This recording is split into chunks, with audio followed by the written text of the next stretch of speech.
Hello and welcome to Talking Points. I'm Dave Kelly, Director of Advanced Media Production at Cal State Long Beach. Today we'll be talking about Africa and the prospects for the Sub-Saharan region of that vast continent. My guest today is Dr. Richard Marcus. Dr. Marcus is a professor and he is also the director of the Global Studies Institute. Welcome, Richard, and thank you for joining us on Talking Points. It's my pleasure. Let's put this into some context for our viewers. We have a graphic that will show the Sub-Saharan region of Africa. We know that it's about 48 countries that constitute that area, 800 million in terms of population that reside in that region. It's very diverse, and that's one of the themes that we want to emphasize today is the diversity of Sub-Saharan Africa. It's diverse not only geographically, but also in terms of the patterns of economic development and political development, and also in the ways in which the various populations self-identify. You have the traditional tribal affiliations as well as the newer ethnic formations that are occurring, and the nationalism that is probably also developing in that part of the world. So Richard, as a scholar who has studied this region and spent a lot of time in Africa working there and studying, what are your most important impressions about this diversity that we see, and how can our viewers grasp the magnitude of it? Well, I agree with everything you said about the diversity, that there's also, depending how you count, maybe 1,000 languages spoken across those countries. And we try, in the media in particular, to put it into one of two narratives, right? We tend to either say, this is the dark continent, or at least use language that creates that, or we tend to talk about Africa rising and these new opportunities. And really, both of them mask the diversity that we see. There's clearly both that go on in the sense of that there's cataclysmic events, but at the same time, there's wonderful opportunities, wonderful things happening. And those things change by place, geographically, by culture, by ethnicity, by many different factors, and of course, economically. So I don't want to lose that incredible diversity, because it's really, in the end, not possible to talk about Africa any more than it's possible to talk about Europe or Asia, in the sense that there is such tremendous diversity. So really all we can do is talk about what's happening in certain aspects of Africa, or certain parts of Africa. All right, and I want to talk extensively about the economic and political development of Africa over the course of the show, but first we need to talk about something that is probably lingering in the minds of our viewers, and that is the Ebola virus and the outbreak that has occurred in Africa. And as of this taping, it's been pretty well contained into the 3 countries of Western Africa, Liberia, Sierra Leone, and Guinea. And that's a very small part of Africa. And as I say, it's been fairly well contained into that area. But to look at the media, the newspapers, and the electronic media today, you would think that this is the new face of Africa, Ebola, which is far, far from the truth. Your thoughts about that? Yeah, but I suspect that when we look back 5 years from now on the Ebola scare of 2014, we're going to see that the legacies are less about Ebola and more about the strengthening, once again, of the narrative of Africa, the dark continent, that these fears rise about Kenya and South Africa as much as they do about any country that really should be of concern, when really, if we look at most analyses of potential spread, the US, France, the UK are far more at risk than most of Sub-Saharan Africa is, because of course that the potential spread goes with how people travel, right? So spread in Sub-Saharan Africa is actually much less of a concern than the impact long-term of, again, that creation of a narrative of it's lost as a continent, and there's a sort of embedded racism in that, I think. Mm-hmm. Well, let's transition beyond the Ebola virus, since that's not our focus today, and let's talk about some of the historical trends that have affected Sub-Saharan Africa. And the first one I want to talk about is the legacy of colonialism. And there certainly was this legacy of European powers coming into Africa. I can think of the Belgians in the Belgian Congo. There were the French, the British were there, the Germans, the Dutch, and the Portuguese. Those are the ones that are on the top of my mind. And when they came into Africa in the 19th and early 20th century, they were there to extract the raw materials and the resources to be shipped back to the motherland to be processed, manufactured, and sold for a profit, thereby enriching the mother country but exploiting the colony. That's no longer the case today in terms of that form of colonialism because the political control rests within Africa. But is there still a legacy of that colonialism? And if we can also talk about what is loosely referred to today as neocolonialism, not the political control, but nations are going into Africa for the resources, extracting them and sending them back to the motherland. What are your thoughts about the old colonialism, the legacy of it, and what might be referred to as a kind of neocolonialism? Sure. Let me speak to the colonialism part first. So if we think about what was happening in the 1800s in Europe and that Europe was trying to get along in a new way, and Africa was a point of contention. So we see the Treaty of Berlin basically carve up the country, right? And we said, okay, so Belgium gets this, and Germany gets that, and the UK gets this, et cetera. And we see division of the country. Those divisions were profound in that they were not along anything that went along any customary lines in Sub-Saharan Africa of the time. Remembering that if we go back even further, say 400 years, the political development of Sub-Saharan Africa looked much like the political development of Europe in the time period. So there were existing kingdoms, existing states in Sub-Saharan Africa when the Europeans came in. When they carved up Sub-Saharan Africa, it did not follow those state lines, and it certainly didn't follow ethnic or linguistic lines. So those boundaries really reflected the needs of Europe in the time in the 1800s. Fast forward to today, there's a legacy of that in that there really is a difference of the impacts of the governing styles and dimensions and institutions of the different European powers. So what governance is like in Kenya versus what governance is like in Cote d'Ivoire versus what it might be like in Mozambique is really quite different because of the legacies of colonialism, and we still feel that in governance today. And so that's colonialism. So you mentioned neocolonialism, and I don't want to go too far because I don't want to entirely let African leadership off the hook. But there is definitely an impact that we still feel. I absolutely agree with what you're starting to say about, in the colonial era, it was about extraction. And while we have seen some very positive moves beyond that, still most excitement comes about in economic communities of Europe and the US, when we see opportunities for extraction. New mining opportunities, for instance, arise, and there's this scramble for mining. And then we get into these governance questions about how is mining different in the southern Congo with a Belgian legacy from how is it different in Madagascar with a French legacy, and how political changes over time have influenced that mining culture and mining policy. Those are sort of neocolonial questions because in the sense that they're extractive, so in an economic sense. I also want to make sure not to lose that most countries in Sub-Saharan Africa still rely upon their former European colonizing countries for their primary terms of trade.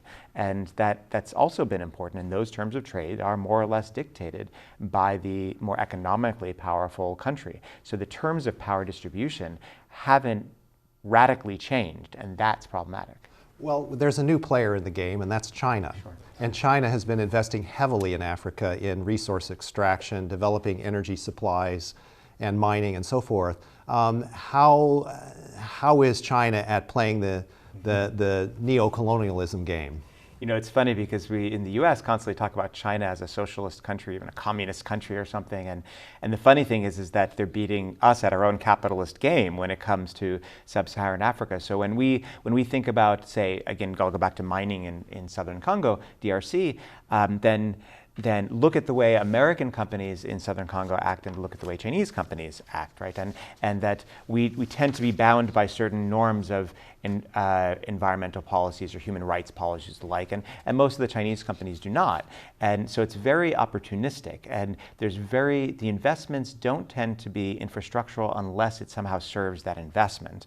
And they're definitely not political investments. There's not concern over politics only in as much as there's stability for the extraction of resources, and the creation of markets as well. So China is really playing a much more purist capitalist game than the US or Europe is in sub-Saharan Africa today. And that leads me to the next question, and that is in regard to foreign aid. Foreign aid does pour into Africa to the tune of about $50 billion annually.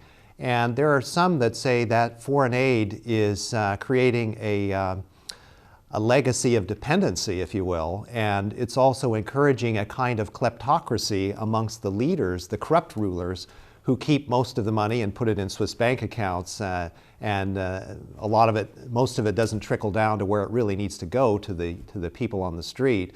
And then the next year comes around and the rulers who stole the money then say to the international aid communities, well, you know, our country is still impoverished, we still need that aid.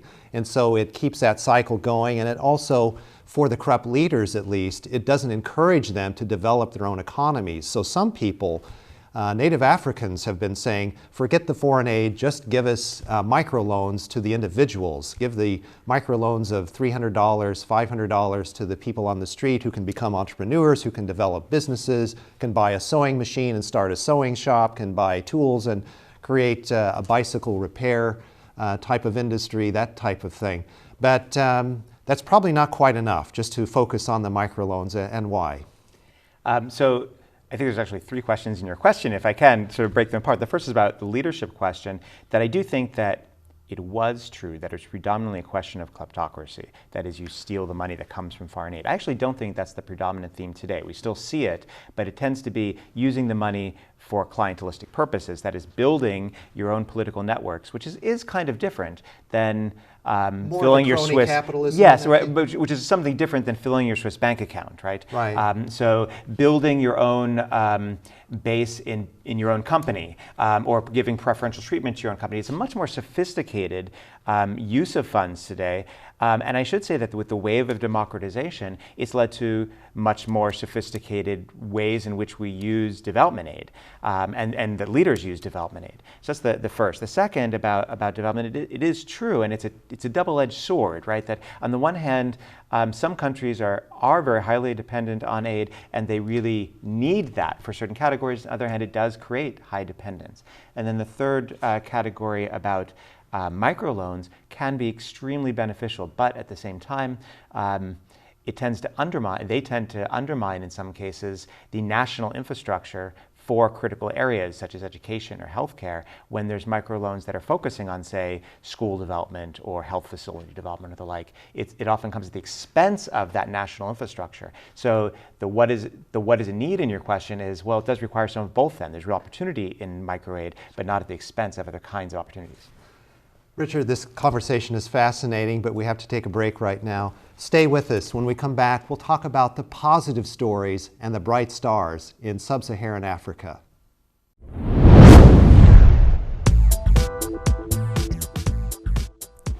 Did you know that you can study climate change, or find fuel in rocks, or even produce synthetic flavors using chemistry? Chemists study chemical reactions and compounds, and how they work in our bodies and the world around us. The opportunities are endless with a degree from Cal State Long Beach.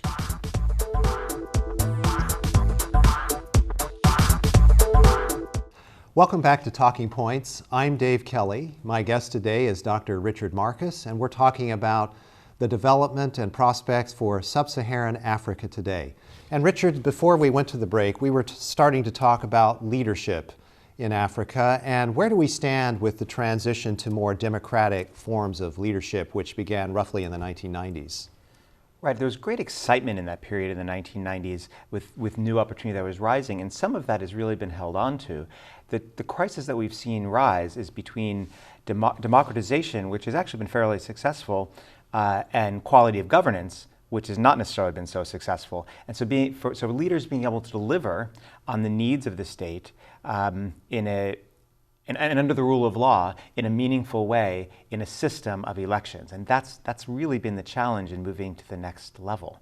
That's really led, as I said before, to a greater sophistication in leadership in how to use the system to your advantage within a conscribed democratic environment. Is there African unity today more so than there was in years past? I would say regionalized. That is, the African Union is not like the European Union, right? And there's some pretty big differences within the African Union. And then there is some, let's say, competition in a sense between African Union and in particular other more regionalized entities, in particular SADC, the Southern African Development Community, and what their goals are, which leaders are strongest within those groups, and how it plays out in international relations as well as interventions in times of conflict. Well, we talked about, or I teased the fact that we're going to talk about success stories in Africa, and there are a number of success stories. I like the story of Kenya and where they are with their society. They have become much more economically prosperous than they were in the past, and they also have the social undergirding. The society undergirds that with a sense of community, which really helps. Explain that if you would. Yeah, I've spent a lot of time in Kenya, actually, and it's a complex case because on the one hand, what makes the news is when a shopping mall blows up, or when a tourist area on the coast blows up, or when the US Embassy was blown up, and that's what we see in the news, or of course, the 2007-8 electoral violence.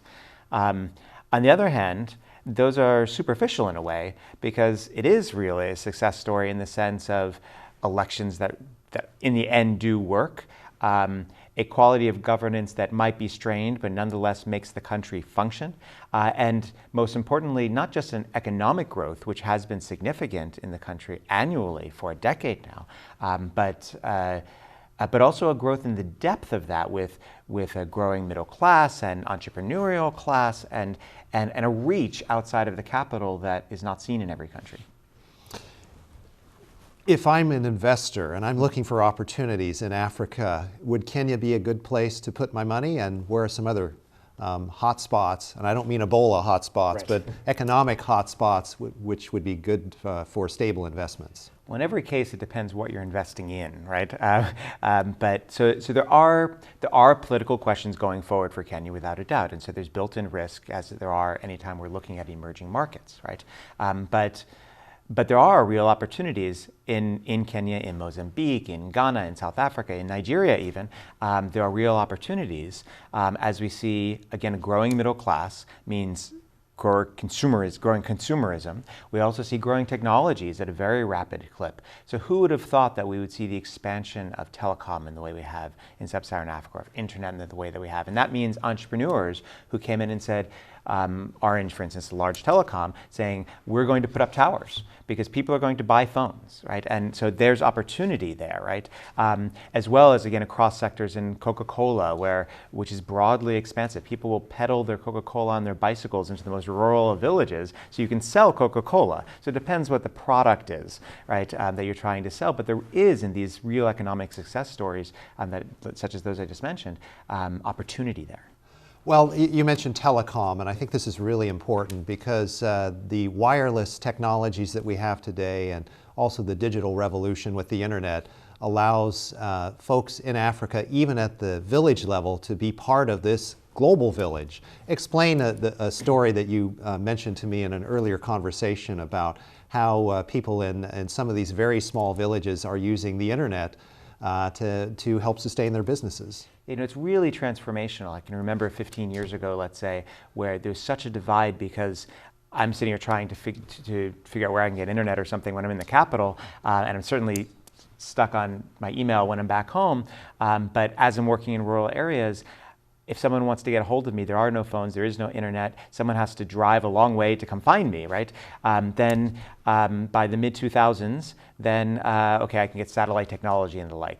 Today, totally different in that you do not have to have running water and you do not have to have electricity in a community in order to have smartphones and iPhones. And communities are full of them. It has created entrepreneurialism. So if there's no electricity in a rural community, then someone set up shop with a generator and a place to charge your phone, and they rent by the hour to charge your phone. But every household has one. And it's so important. Think of what that means for the economy. So if you're, let's say, someone that sells livestock and in a local area, you used to be completely reliant upon whoever the trader is that comes by and whatever price they're willing to give. Today, you look at your iPhone and you say, okay, well, what's going on with the cost of goats in in the capital or whatever it might be, and you can transform the marketplace by having that access to information. So everyone becomes a global player, and not just on goats, but on the technologies that they use, in what they sell, into entrepreneurial activities around it, and how they interact socioculturally as well as you become global fans of sports teams or whatever it might be. So as we're talking about the success stories here, and you mentioned Kenya and some other countries, and also the use of technology to help develop people even at the lowest levels of the grassroots, this brings us back to something I think you mentioned earlier. Is Africa rising, in your opinion?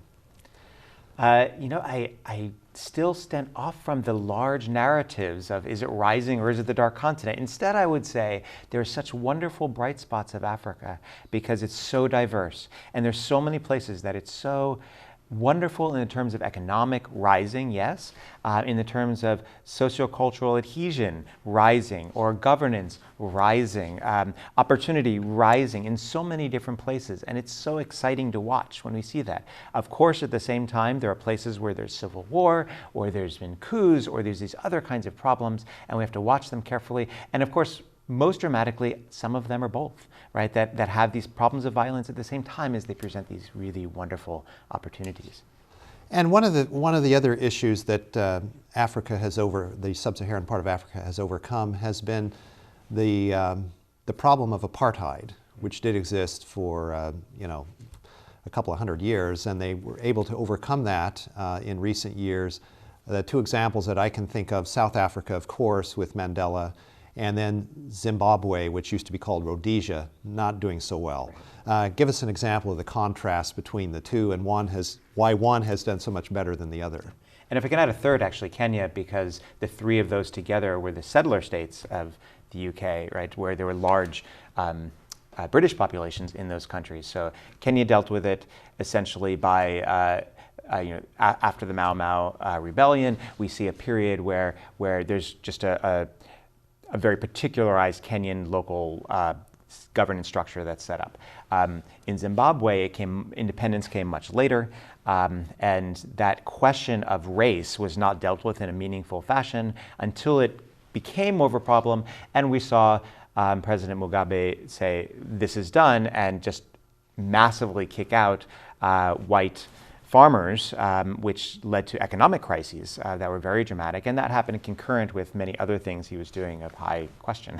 And in South Africa, however, the difference was there was Nelson Mandela. And not only was there Nelson Mandela, but there was a partner for him to work with at the time. And we saw a succession of leadership, and I think we can take to the present with Zuma, that a succession of leadership that has dealt well with the question of race and ethnicity. And yes, there are profound problems that continue to exist, but it has been dealt with in a meaningful fashion that it was not dealt with in Zimbabwe or Rhodesia before. And I should say in a much more complex environment with two very distinct white populations, with an Afrikaan population and a British population, as well as a much more diverse Black African population with ethnic and linguistic boundaries that were much more challenging.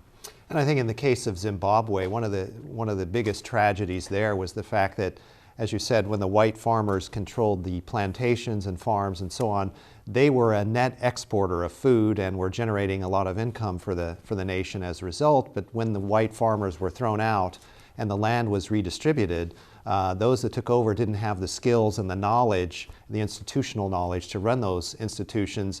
And then Zimbabwe was starving and their inflation rate shot up over 1,000%. And so that is the tragedy of these changes when they occur too quickly and when they're not thought through properly. I want to also address the issue of environmentalism in Africa, because we hear a lot about this, and in terms of we've got to save the elephants, we've got to save the rhinoceros, we've got to save the mountain gorillas and so on. But there are challenges there, just like there are in any part of the world that's developing, where there's industry and the opportunity for jobs versus protecting native species. What are your thoughts about that? I'm very concerned both about real environmental issues, but maybe even more concerned with media and sociocultural views of them, right? So as we look at, let's say, Disney films, when Africa is in a Disney film, it's the only place where there's not a human presence in the film, right? And we try to avoid in our Western cultures, we tend to avoid dealing with the human factor at all and focus on a reification of sorts of not just environmental issues, but of certain environmental aspects of cute, fluffy creatures, and whatever. And it is very important. And the threat to rhinos, or the threat to elephants, or the threat to lemurs in Madagascar, are very real issues. However, they mask what are really the more profound issues. The more profound issues are really much more similar to what we see in the United States or in much of Europe, which are the large landscape environmental issues about how are we going to determine that relationship between economic growth and environmental impact, and do so where there's new infrastructure, new leadership, not necessarily with a lot of teeth, in order to create that juxtaposition between the economy and the environment. And that, to me, is the real issue, much as we deal with the United States or Europe, more than the cute, fluffy creatures. Well, Richard, I want to thank you for being with us here today. Our time has just flown past, but we have run out of time. But thank you again, and keep up the great research. Oh, thank you so much. My pleasure. And thank you for joining us on Talking Points. Join us again for another episode soon. Until then, I'm Dave Kelly. Have a nice day.